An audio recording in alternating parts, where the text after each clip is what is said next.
Hi there, my name is Philip Ideson. I want to welcome you to the Art of Procurement podcast, the podcast that helps you, a forward-thinking procurement professional, position yourself and your team to proactively take advantage of the revolution that's taking place in procurement today. By interviewing industry trailblazers and sharing insights from our own experiences, my team and I pull back the curtain and shine a light on the strategies, tactics, and tools that procurement teams are using to elevate their impact. Digital procurement is no longer a next-level approach to spend and supplier management.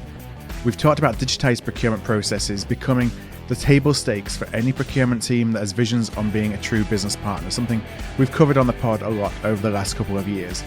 And yet, procurement often still struggles to connect the dots between multiple strategic and technical considerations.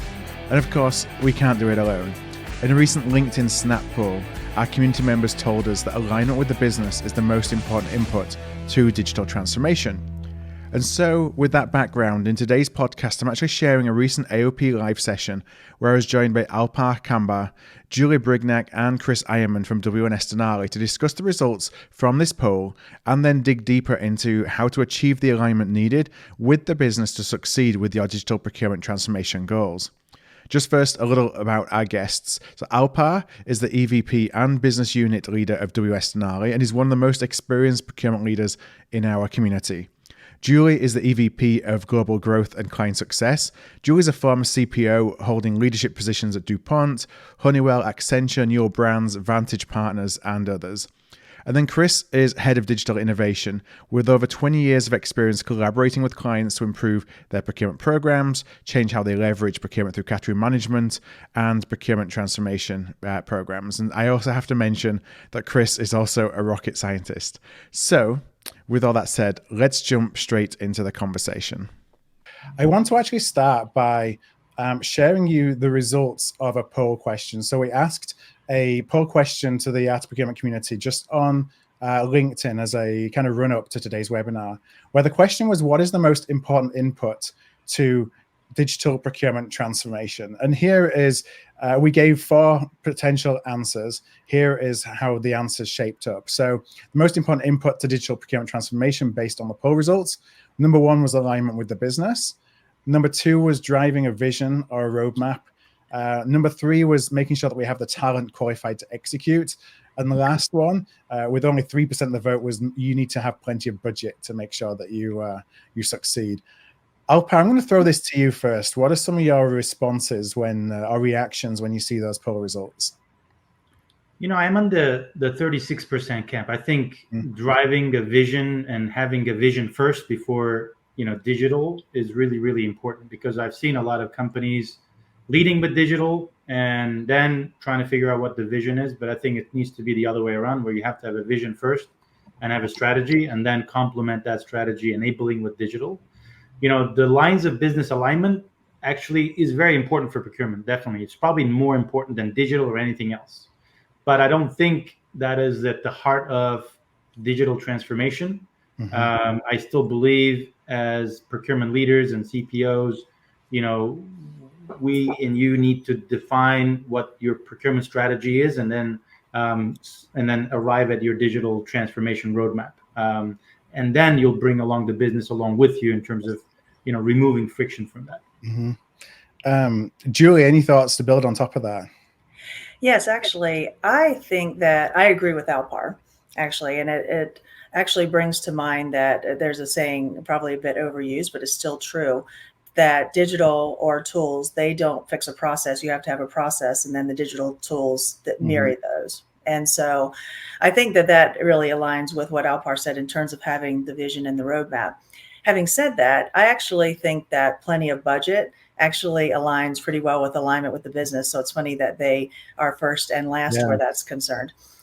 Because if, you have to have plenty of budget and the alignment with the business, right? You want the buy-in, you need, your leadership to be able to support the funding around that. And so I think really, it'd be interesting to hear people's thoughts around when they say alignment with the business, because Alpar's right. The tools really do help us in procurement to do our job well, to serve our stakeholders. And so, but you have to have that support and the backing from the leadership, which includes the funding. So interesting that where they came in the poll. Yeah, Chris, any immediate reaction from you? Yeah, just to add on that, I think certainly I wouldn't start any digital initiative without a clear vision. And that obviously needs to come from the business and what the mission of procurement is overall. You mentioned my spacecraft days, and it would be ridiculous to even embark on any kind of space mission if you don't have a clear picture of what your objective is. Why are we going there in the first place? And unfortunately, that's an area in procurement that maybe isn't as clear as it needs to be. Mm-hmm. But that said, I would say, that's a necessary condition, but it's not sufficient. And I know we'll talk more about the ecosystem and all the other elements, not just what is on here, but other aspects that are also critical if you're really going to drive adoption. Because we've seen in the notes, we've seen in the feedback from the audience already, adoption is pretty low, 30% or less for digital initiatives. So right. I know we'll dive more into that topic. Yeah, and it's interesting thinking, why would alignment with the business come up on top of that? I think that it's probably just that, we don't want to operate in a silo. So, making sure that we're not kind of forging our own path around technology without really the consideration of what the business needs, so that we're not building something that ultimately won't be used. But I agree that, you really need that vision and roadmap to get the business to buy into in the first place before you start on that journey.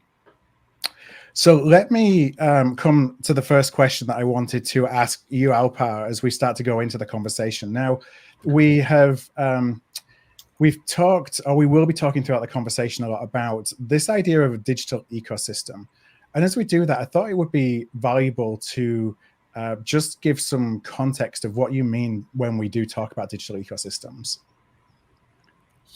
So great question. So let me set the stage, because I think everything we'll talk about from there on is going to point back to the ecosystem. And it's actually the ecosystem without digital, and then the role of digital in enabling the ecosystem and make sure it's functioning in a very healthy way. And, this has been years in the working, right? If you think about procurement, the evolution of procurement, we've always kind of focused on what's important, what's a priority in procurement. At one time it was, getting vendors paid on time. Then it was, resolving payment issues, which then we got to issue the right POs in the right context, and, making sure it kind of follows through. Then it became, strategic sourcing is creating really valuable, context within your organization's vision and your organization's and lines of business objectives, and how does strategic procurement and sourcing helps identify the best, suppliers in that, spectrum, and making sure the suppliers are in a position to enable the organization's, corporate mission and, meeting its objectives. So, again, going back, it's always been, one thing at a time. And what we've realized over time is actually, it's not just one thing, it's a system of many, right? When you think about the procurement ecosystem, there are many players. Certainly you have the line of business, which we've heard is the most important thing, which they are there to drive a specific, corporate mission and objective and deliver against that. So it starts with understanding their objectives and what do they want from procurement. How can procurement enable that? But that's only one element, one player of the ecosystem. Then you have the suppliers, equally important, right? They're a key part of the ecosystem in creating value out of procurement. So you got stakeholders, you got suppliers, and you got your finance organization, who's looking at from an overall financial, commercial perspective. Then you got legal, who's looking at things from a risk and compliance perspective.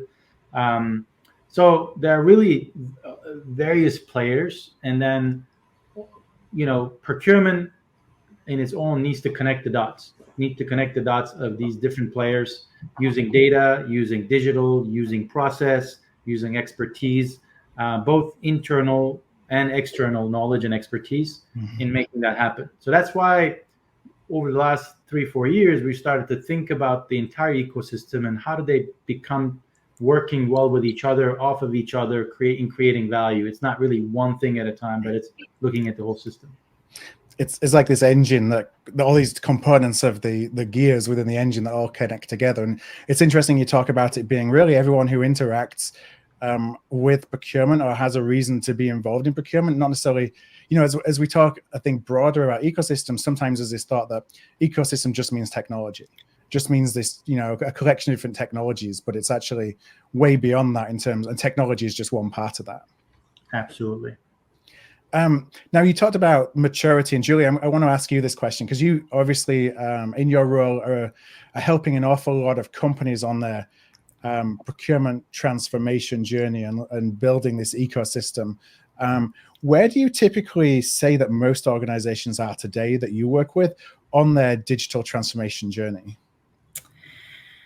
Yeah, that is a great question, because I think the answer changes, right? And it changes with the changing business requirements, right? As you mentioned in the introduction, I've been in this business a very long time. And so you see cycles in procurement, and you see things come back around that you saw many years ago, but in a different form. Yeah. And so with that, I think that changes the level of maturity, and that grows, of course, with the new technology or the digital options that companies have.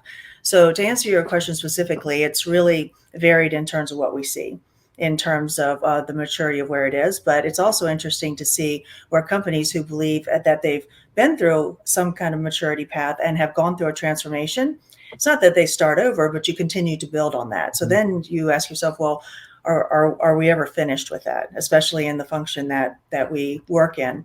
And I think the answer.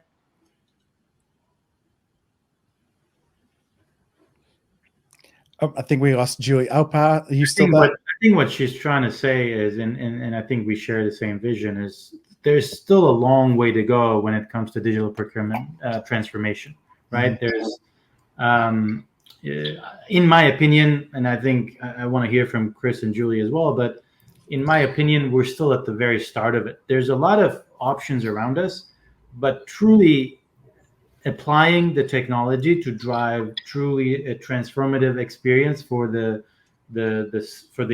players of the ecosystem, which is the stakeholders, which is the supplier, your finance organization, your legal. So that's still yet to come, in my opinion. So we're definitely in it for a good, exciting ride. There's lots of available options out there, but I think we're just beginning, in my opinion.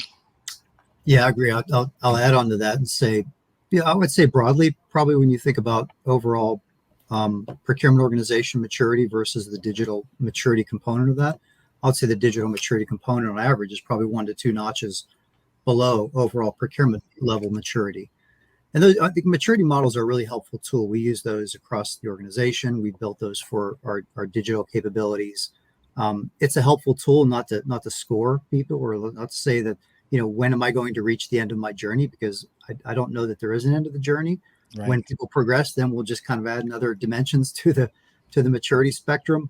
But a really good tool to look candidly at where are we today, and then use that as a mechanism to help feed our transformation programs and digital roadmaps, taking into account the ecosystem, taking into account where we are today, and then the specific areas that we need to focus. And I'm open to anybody kind of responding to this, should we be thinking about this as transformation? Because we always put the label of transformation when we drive change in procurement, but really, as we've all said, it's really continuous improvement. So, should we be thinking the way that we talk about this as not being, we're going to transform from broken to fixed, but more, it's a continued evolution of our capabilities that doesn't really have, it's not a linear start and the end. It's like a flywheel that just keeps getting stronger. Yeah, no question. And, because there's tremendous value to be had at every stage of the spectrum. When we work with some very mature procurement organizations, but also very, very low mature procurement organizations. There's a U.S. health insurance provider that we're working with, relatively low, mostly manual procurement function. And we're helping them to just kind of get the foundations of good process, core systems, strategic category management at the very early stages. But technology was an important part of that, and helping them, not just with the selection of those platforms, but implementing some key areas, again, that align back up to their mission and their vision, which is most important. In that case, for example, there was a key barrier to the way the stakeholders interacted with procurement. And it may have seemed early to kind of implement a digital assistant or chatbot, but that was exactly the right thing that they needed to help, reduce the friction for how the business engaged with procurement, and fix that perception to then enable the next stages of the transformation. So I have a question that's coming from Jennifer. I'm going to ask this to you, Julie. And I'm not sure if this is a loaded question or not. Is it possible for us to determine our own maturity as a procurement organization, or do we need to assess it formally to have an accurate sense of where we are? I think it is a great idea. I think you need to assess it, because you really need to have that point of view, because you want to look at what other organizations are doing. Mm-hmm. And if you don't have that different point of view and be able to bring that together and say, well, where are we? But more importantly, where do we want to go with this? I think that assessment is absolutely critical. And we do that with a lot of our clients. And what's interesting too, if you assess your own maturity, you typically think that you're more mature than what you really are. And Right. so, and that's fine. There's really nothing, terribly wrong with that, but you have to know where you must start from to be able to build that roadmap and be able to understand how fast you want to get where you want to go, and then how efficient it'll be. Do you find as an external partner that it's easier for you to get to that sense of where they are faster than if an organization tries to do that on their own?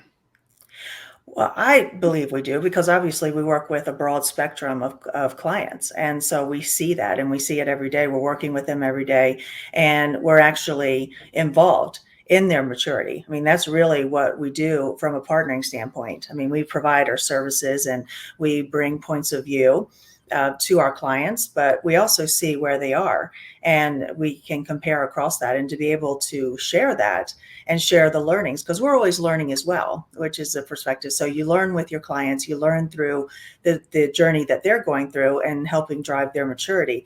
And that really contributes very, very clearly and very distinctly to the partnership.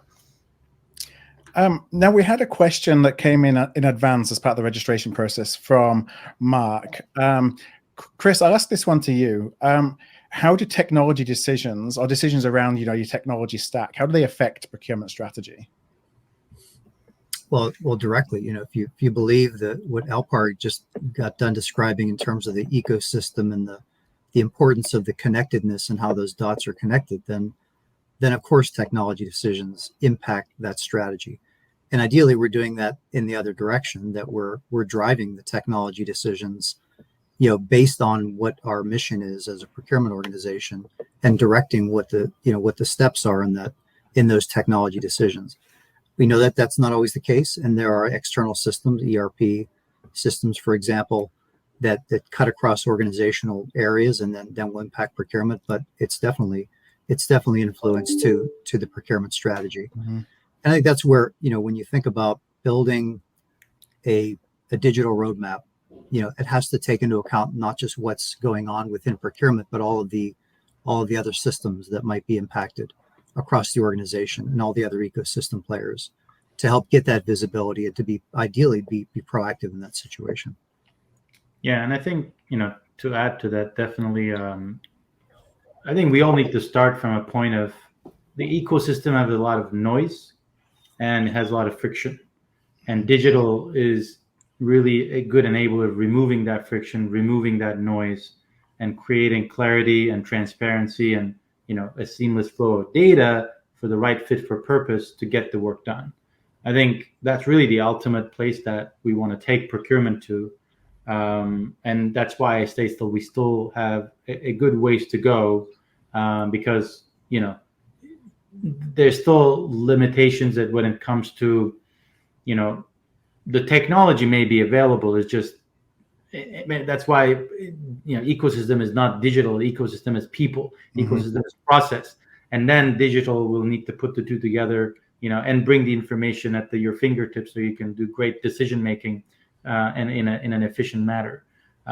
So that's really the ultimate goal of you have a strategy, and the digital is really there to help enable that and get there faster. And so we had a question from Sohaib, who kind of connects what you were saying there. with maturity. So the question is, how does a procurement team's digital strategy connect to their relative maturity? Or how does perhaps the digital strategy change as an organization gets more mature? And any advice you might have there? Yeah, I'll jump in on that. Yeah. Go ahead. Alpar. Yeah, as we pointed out, the digital component is one aspect of the overall procurement organization. But I think when you look at the different stages of digital maturity in the organization, there's different focus areas. So if you're in a very low maturity state, you're really talking about what are the prerequisites to getting ready for digital transformation. That's looking after your ecosystem, making sure you've got a good vision, those components.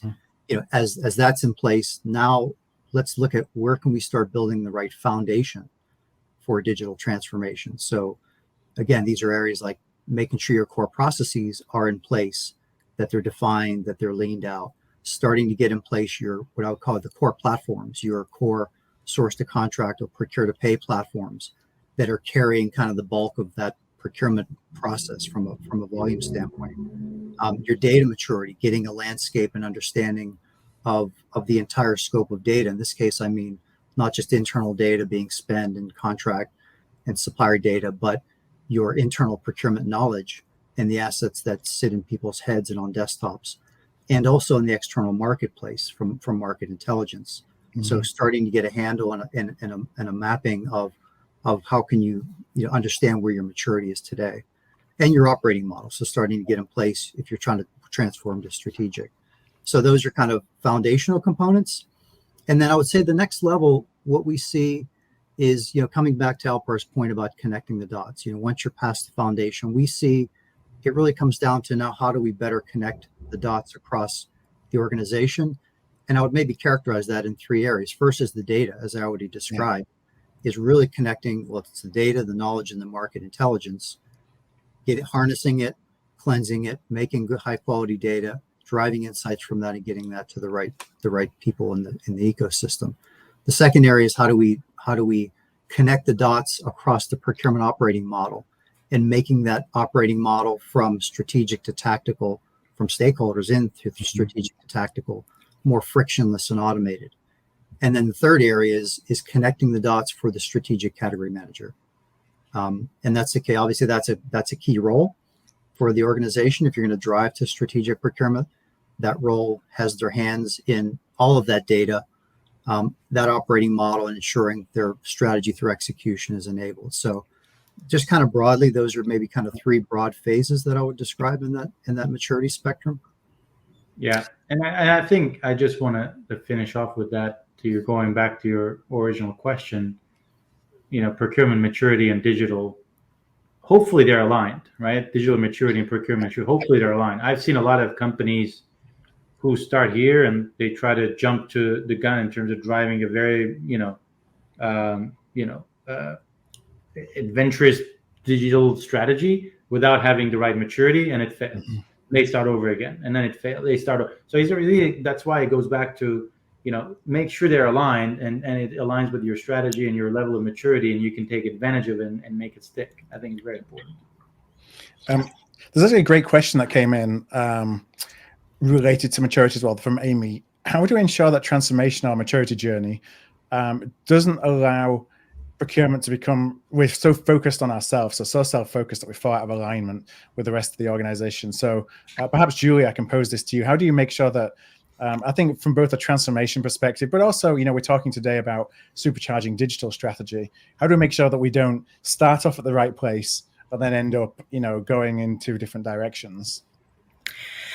Yeah, it's very easy sometimes. I think Alpar mentioned, or Phil, you did, around running the risk of being siloed. And so that's really what this has to do with. And part of the ecosystem that we haven't talked about a lot is around influencing, right? And the influencers in terms of, and that's what we are in procurement. And so I think if we think of ourselves about the influencers and connecting those dots, like we said, then that really forces the interaction with the stakeholders. It makes sure that we're hearing the needs of the business and that we're catering to the business, and make sure that we continually have that seat at the table. We talk a lot about that.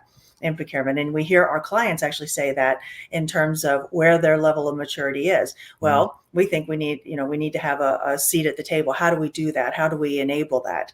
And so to me, if you think about it in those terms and you think about it actually the broader sense and think of procurement as the ecosystem, and then that drives your maturity, it's almost like taking the steps and defining, like I said before, where you need to go. Yep. And so you're not going to really fall. I think you minimize the risk of falling out of alignment with the rest of the org, because there are clients, we're serving them, we're influencing them, but they're also depending on us as procurement to be able to deliver, right, in terms and service the business. So I think if it's the mindset, right, to make sure, and then your actions accordingly, so that you stay aligned with your stakeholders and you don't silo yourself, if you will. How much informal governance program do you recommend to make sure that you have kind of the checks and balances in place? Yeah, we are very, very strong where the governance is concerned in terms of working with our clients. In fact, we really insist on it, and we insist on actually a three-part, right? You can think about it as at the very strategic level, and then at the what I'll call leadership level, and then the operational level. And all of those are important in terms of coming together, because again, you make sure that those connections happen. You hear what the client needs, what they say. And also, if you're connecting at every level operationally, I mean, that's what we do, right? And running a program in terms of delivering the services, that's important to stay connected. But you don't always know how things are moving up and down the chain, the communications. And so that's really critical to make sure that we have those, not only the governance, but also the three-tiered governance, to be able to connect all of that and to continue, because that's what drives the maturity, to be able to respond to the needs of the business and the changing requirements that our clients often have. Yeah, and I think, what Julie's saying is you cannot overdo it, right? I think governance is how you communicate, governance, how you align, how you're on the same page, and then it's a constant, loop that keeps feeding each other. So you can't just do it. I'm going to do it every 6 months, or I'm going to do it once a year, get in front of my stakeholders and understand what they're doing, and then go back to my procurement desk, and I'm going to do the work and then deliver it to them. I think it just needs to be a constant engagement where, again, it's part of the whole ecosystem. The data needs to flow, the objectives needs to be aligned, the information needs to be made available, and it needs to align. I think that's how you don't create things in silos, or follow a path that doesn't align with what the business wants to do, which then it can be very, very detrimental to the value that you're creating. Yeah, and I just want to encourage anybody, if you are listening to this conversation, you have questions to ask, please feel free to pop them in the chat box underneath this video, and we will bring as many of those questions into the conversation as we possibly can. Now, we talked about, of course, the use of digital in building our maturity from a procurement perspective. There's a really interesting question that, Chris, I want to pose this to you. How has the rise of best of breed digital ecosystems and the concept around best of breed changed what it means to digitally transform? We've kind of gone from this world of suites, which actually I know both you, Chris, and Alpar were kind of from that world at the beginning of digitization of procurement, to where there's a lot more options available. Has that changed what organizations can do when it comes to their digital transformation journey? Yeah, it sure has. And, that pendulum has definitely swung, towards more best of breed. Although I would say, this notion of a true end-to-end platform was always probably more a misnomer than reality. Yes, when you think about the core platform, source to contract, procure to pay, and there are very good platforms there. Don't get me wrong; those are critical enablers, critical foundations. But there have always been gaps, right? Whether it's analytics, whether it's other information to pull together, whether it's an end-to-end provider maybe not having as strong a capability. But that pendulum has definitely swung. And I think there's some key factors that have gone into that. One is, I think, the proliferation of the technologies involved, with AI, with integration technologies that make it a lot easier to connect across systems. So any point solution provider out there is going to have good capabilities. Most platforms and technologies today have APIs that can be accessed to connect and integrate, and that's different than it was in the past. plus the proliferation of just best of breed point solutions that are going at really the next level. If you dial back 20 years, it was about source to contract, procure to pay.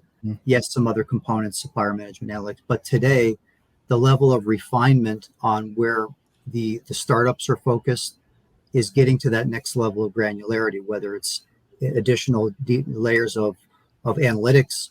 It's other players that are taking a new tack at going after specialized AI approaches to bidding, whether it's sustainability focused, or whether it's players like even Tealbook and Scalpy that are really focusing on data as a separate element from the systems itself. Really different concepts than we focused on in the past. There's really a lot of different directions and a lot of refinement in terms of where these best of breed solutions are coming from today. So that brings in a lot of complexity. And actually, there's a question that's just come in from Cherie saying, if we're trying to build, and I don't think there's a single answer, so I'll start by kind of positioning that because it does depend on where you are on the maturity curve. Alpar, maybe I'll ask you this just for some initial kind of thoughts. If we're trying to build a roadmap for a best-of-breed digital ecosystem, how do we decide where to start and in what order to add these point solutions? Yeah, I think I want to start by saying point solutions is not always the right answer. Okay, I think Chris alluded to that as well. It's all about fit for purpose. When we talk about producing the data and removing the friction, I think for a process that touches a lot of the players of the ecosystem, you do want to have a common platform, right? So when it comes to procure to pay, you need to have one core platform that runs it, it's clean, and it produces good quality of data that you can then make use of it and make other decisions and information on it. When it comes to sourcing, less so. I think you can have a standalone best of breed sourcing solution because it's not really connected to anything else. It's really a project-based, platform that has a beginning as an end, produces a lot of data, which then you need to feed off to a best of breed solution who can read data from your multiple sources of, platforms, and then feeds it to category managers so they can know what's going on at upstream, meaning how do my supplier decisions get made versus how do those decisions get implemented at the bottom line of, when you're actually buying and spending the money with them, or when you're performance managing them and creating value through a different ways of form, right? So I think it's not one or the other. You definitely need core platforms that talk to each other, that remove the friction and simplifies the process. And then you also need best of breed solutions who can, complement what exists and enriches that experience for the end user and for the players of the ecosystem. So I don't think there's, a starting point would be ask your stakeholders, ask your, your procurement stakeholders and see where the pain point is. I think you want to solve the pain points first. If you don't do that, then it's very difficult for you to do anything else with it, right? I think that's why that drives your agenda, your priorities. All right, thank you. And I want to come in a moment to some questions around aligning our journey with the business. But I do have one more question. Julie, I'm going to ask this one to you. This came from Vivian in advance of the webinar. Vivian's question was, which skills-based or educational components of digital procurement require more focus and investment? Yeah, that's as far as a skill set. So I'm going to assume it's the skill set of the procurement practitioners. Yeah, right? and related to their ability to maximize the value of these new technologies that are available to us. Right. Well, I think that our core skill sets as procurement practitioners, right, is what's necessary. I don't know that I'm of the opinion that you need extra or incremental skill sets to be able to operate within it, because again, what digital tools and digital enablers do is they make our job easier. They give us data faster. They again provide us with information to be able to service the business better. And so with that, our core fundamental knowledge around what we do really enables that as well. because what we want to do is we want to serve our clients, again, in this case, the internal stakeholders, and it's our knowledge and what we bring to the table as the procurement practitioners to be able to operate within that digital ecosystem.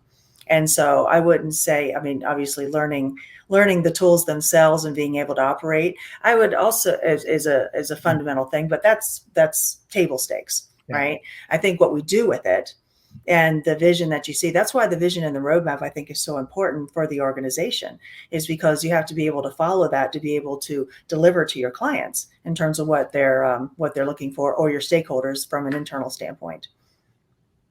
Yeah, I found it's as much about how is the team positioned to take advantage of the outputs that the technology drives?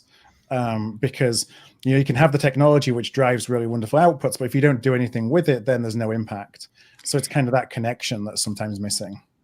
Yeah, it reminds me, actually, Alpar and I did a panel with one of our colleagues at a conference recently, and he made a really good point in terms of that often companies, they love the shiny objects, they play with a lot of the digital, he called it play with the toys, right? In terms of, but it's exactly to that point, Phil, in terms of you can have all of the tools in the world, but again, what is your output? What do you get from it? And then it poses a question, well, which digital tools actually stick in an organization? And I think Alpar really hit it. It solves a problem. It addresses a pain point. And so I think that's important. And that actually goes to the question, how do you know when to integrate that in? So if you start identifying it solves a problem, a pain point, then all of a sudden you're able to improve your own effectiveness in serving your stakeholders. That's a great point about what's going to stick, because that's ultimately going to drive your ability to buy more.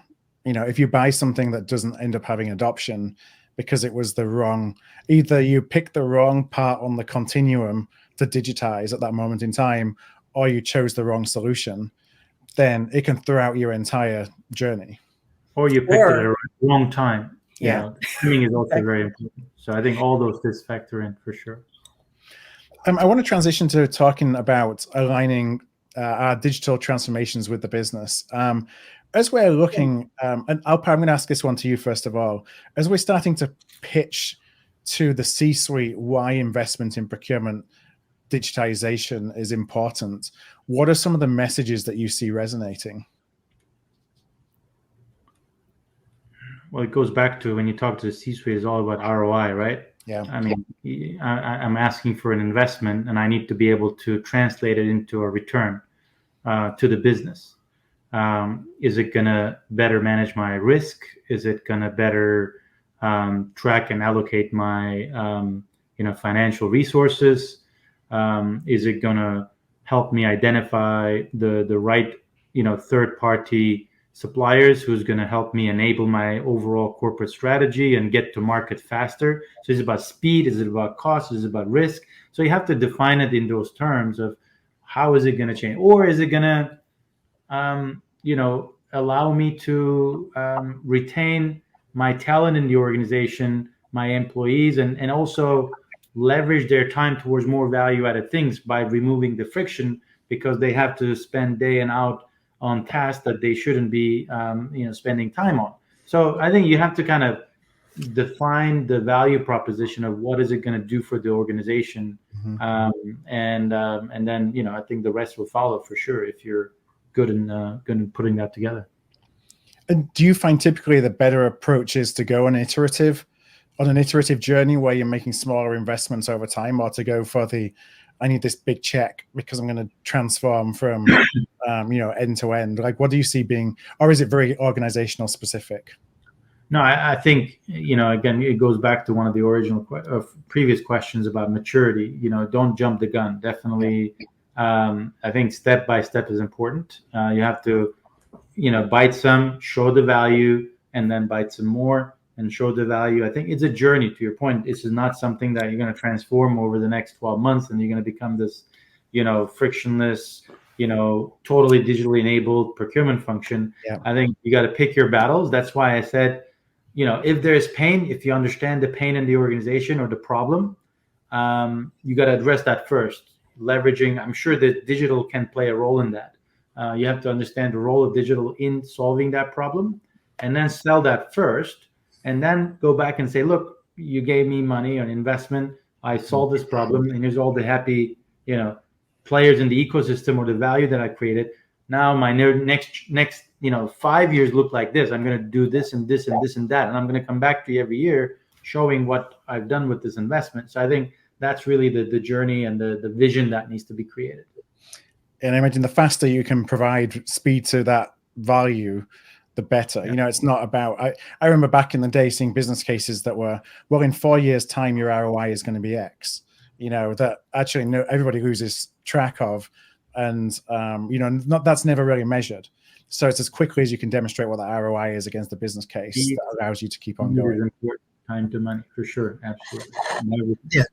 And Phil, I was going to, sorry, Alpar, let me interrupt you there. I was going to come and talk about, adoption is a critical element of that. It has to start with what Alpar is describing, that, again, back to, there has to be a clear vision. So what are we doing in the first place? That should indicate that there's real value in what we're trying to implement with this digital technology, and has a really strong role in driving towards our objectives in procurement, whether it's automation, whether it's analytics and bringing insights. So that's a key component of it. But we've seen in the data, you've seen some of the comments back from the folks on the LinkedIn there that, yes, the adoption is quite low in the realm of 30%.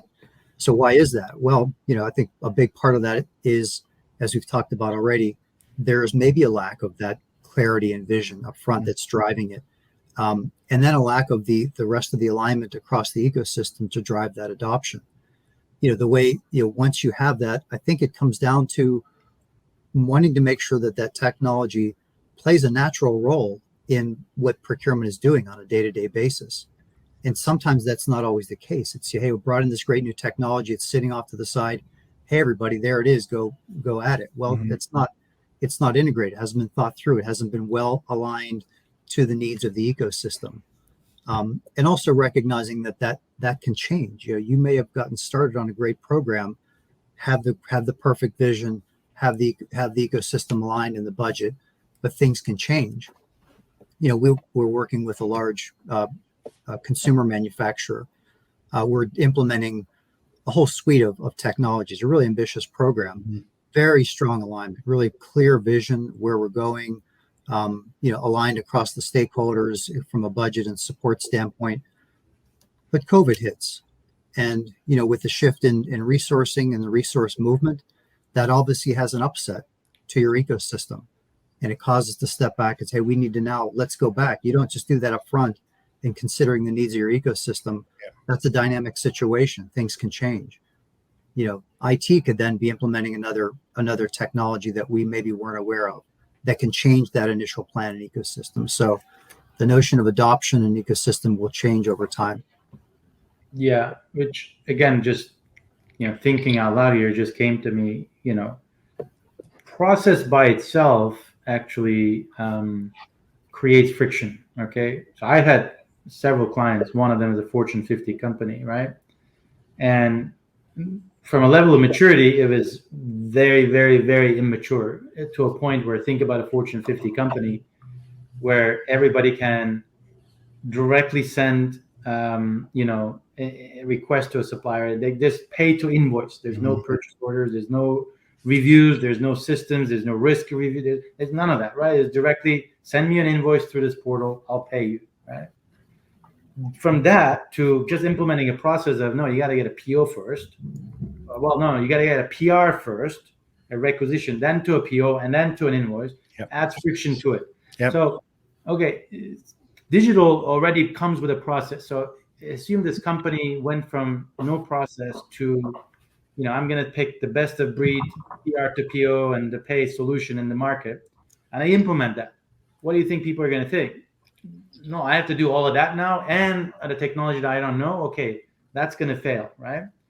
But what they've done is they implemented the process first, which brought certain level of pain because it's different, it's change, right? But it's compliance. You have to do that, right? You're forced to the company. You can't not do it. But then there's pain, and then you bring technology to then reduce that and to remove the friction. Then it's adopted. So I think I've seen a lot of companies going directly to digital that's going to solve their problem, but I think you got to first define the process, bring some of that pain, and then bring that technology to solve it. Will be a little bit change management, one-on-one, in my opinion.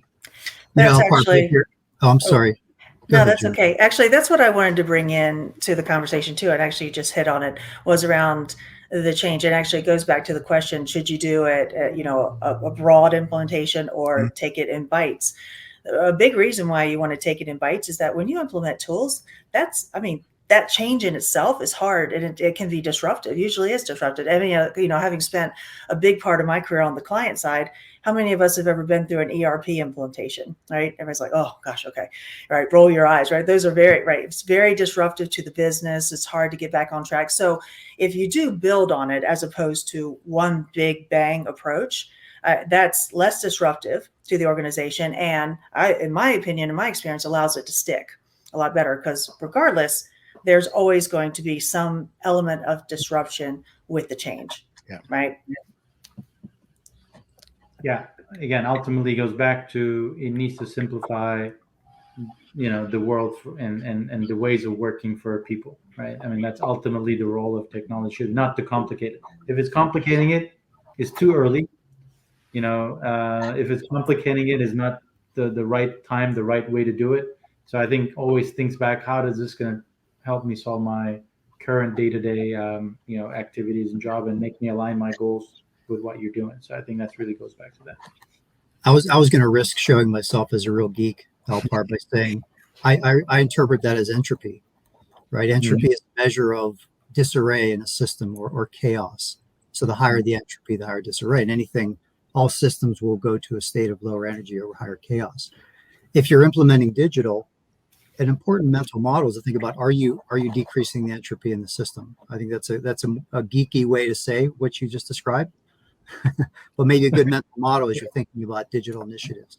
It's really interesting because, I mean, I've never really thought about it like that, but you're kind of creating a little bit of pain, but your solution, therefore, is to make the pain go away. And you almost have to create that pain before the solution is valued in the way that you want it to be valued. Let's see, what else do we have? I have a question, and Chris, I'm going to ask you this. This came from Cheng beforehand. The question is, so now if we are in an organization that has a level of digital maturity, then now thinking about, okay, what next? How do I go to the next level? I've got kind of the basics in place.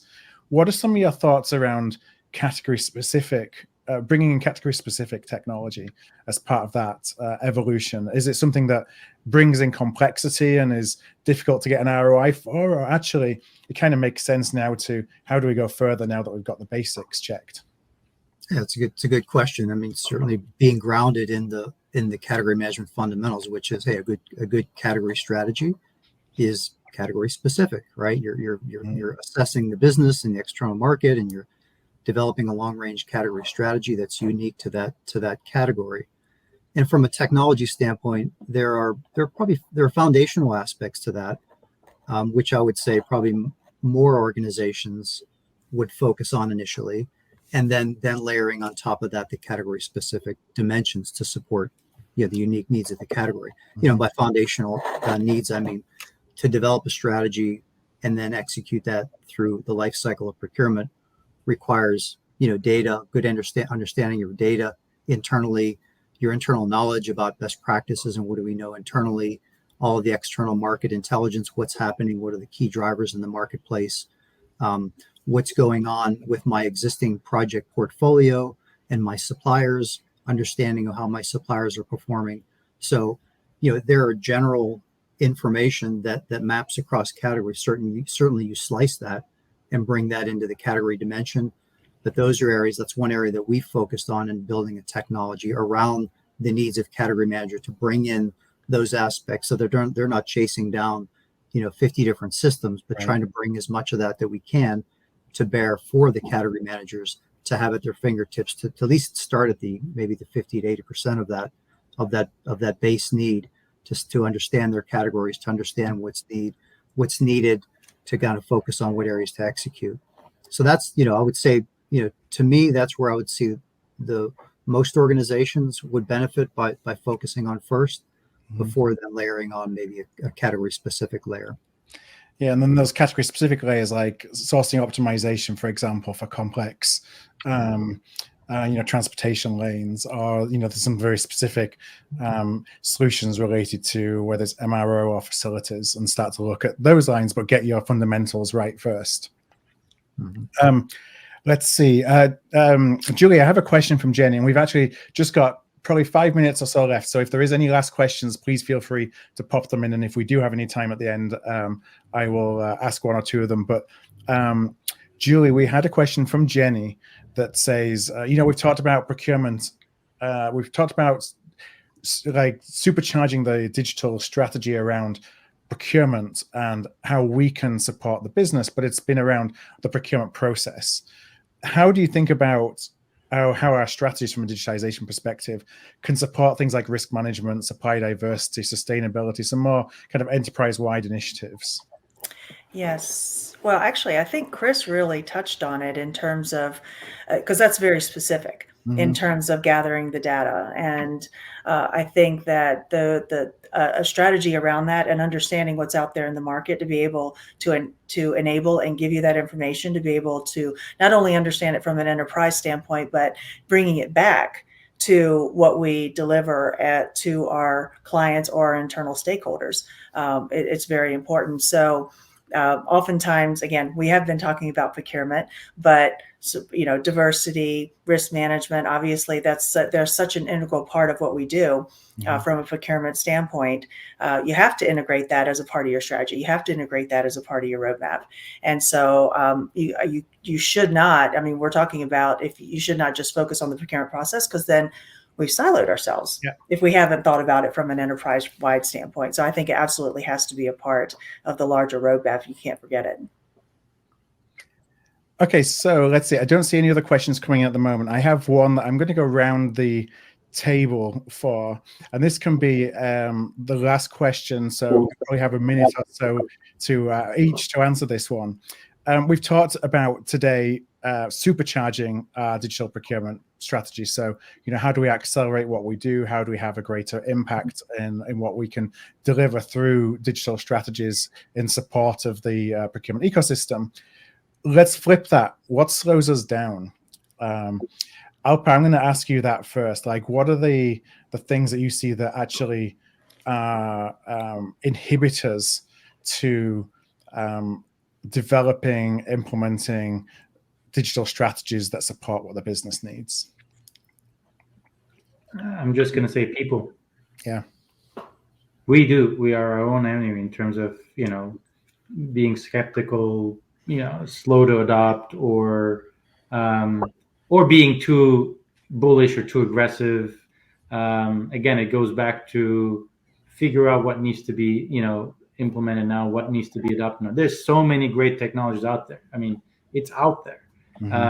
But it's like figuring out what one makes sense now and where to start. And that's where the art comes out. We're talking about art of procurement. It's really an art. It's not a science. The science is already there. Figuring it out and making it stick and making it valuable is an art. So I think that's my recommendation and suggestions to everybody listening to this, is that it starts with you and with us, is like figuring out what's needed and then and going with it. Thanks. Chris, I'm going to put you on the spot now. Yeah, if I just build on that, it would be, well, first of all, digital itself should not be the objective. We've talked about that already. But I'd build on what Alpar says, and I think one of the little secrets of digital transformation is that, the true essence of it is the expertise, is the practitioner level understanding. So this audience, procurement practitioners, what to do, right? And that's the most important part. Yeah, there's all kind of neat technologies. It's really, really neat what's kind of building and developing. But you can get a lot of help on how to approach that. Knowing what to do, knowing where the problems and pain points are, and where value is going to be driven is always the starting point. And Julie, I'm not sure either. I've made it harder for you because Alpar and Chris have come up with the answers, or given you a little bit more time to think about it. Julie, what's your perspective? So as humans, we oftentimes are adverse to change. I was talking about change just before now. And I think if I add on to the people element, not everyone likes to operate within technology either. Right. I've joked many times within our own business that I'm the least technology able, right, in terms of being able to describe something. And that's really not necessarily the case, but technology and adoption and wanting to even operate and change the way you normally do things, not everyone moves into that easily. And so, what Alpar said in terms of, okay, it starts with us as humans. Well, as procurement practitioners, we have a way that we do things. There's a way that we, in our case, service our clients, run our processes, et cetera. To be able to shift to that doesn't come easily to everyone. So I think, first of all, you have to recognize that, and then be able and be open-minded to the change, because what does that bring forth? How does it make your role better? How does it make your deliverable better? And I think if you put it in that perspective and you're open to learning new things, because what you're doing is you're really learning a new technology, if you will, to make what you're doing better. And so I think if you think about it that way, then that would be my recommendation to put it in that context. And then the implementation goes, I think a bit smoother. Yeah, and I can definitely relate to that. I see that change management for a lot of companies when they're going on a transformation journey of any kind, but also specifically digital transformation journey, communications and change management is underinvested, and perhaps other areas are maybe overinvested. And that leads to more issues than the change management probably is as important as the selection of the tool that you're going to use in the first place. Yeah. So I know it's time for us to wrap up. Julie, Alpar, and Chris, I want to thank you so much for joining us today, and for everybody who joined us on the webinar. Really appreciate it. If you missed any of today's webinar, it will be available on demand through this same platform that you watched on pretty shortly. If anybody else that you think might benefit and value from watching the webinar, then you can direct them there and they can watch this again on demand. So with that all being said, I want to thank you for joining us, and we'll see you all again soon.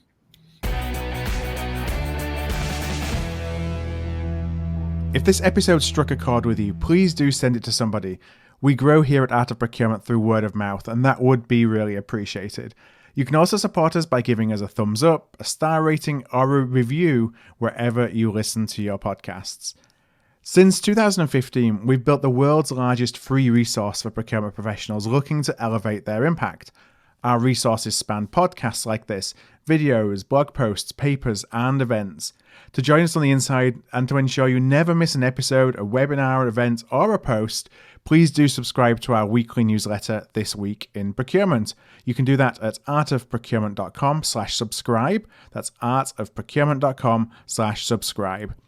Thank you for joining us today, and I look forward to seeing you again soon.